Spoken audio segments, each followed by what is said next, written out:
কিয়ামতের ময়দানে ওই বিভীষিকাময় সময়ে মুসিবতের কালে মানুষগুলো পাগল হয়ে বিশ্বনবীকে খুঁজতে আরম্ভ করবে। সবাই মিলে বিশ্বনবীর কাছে যেয়ে বলবে, ইয়া রাহমাতাল লিল আলামিন, ইয়া খাতামান নবীন, রাহমাতাল লিল আলামিন। দেখেন আমাদের কি অবস্থা, কি কঠিন বিপদে আমরা আছি, দাঁড়াতে পারি না, সূর্যের আলোতে ঘেমে হয়রান। আজকে কেউ সুপারিশ করতে পারবে না। সব নবীরা অপারগতা স্বীকার করেছে, তারা বলেছে আপনি ছাড়া কেউ নাকি আল্লাহর সামনে দাঁড়াতে পারবেন না, আপনি একটু সুপারিশ করেন। বিশ্বনবী বলবেন, আসো আসো, আজকের দিনে আমি ছাড়া আল্লাহর সামনে কেউ দাঁড়াতে পারবে না। বিশ্বনবী মাকামে মাহমুদে যে আল্লাহু আকবার বলে সিজদায় লুটিয়ে পড়বেন।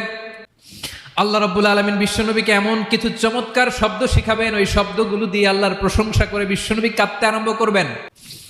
বিশ্বনবী এমন ভাবে অজর দ্বারায় সিজদায় লুটিয়ে পড়ে কাঁদবেন, রব্বুল আলামিনের রহমতের দরিয়ায় জোশ লেগে যাবে।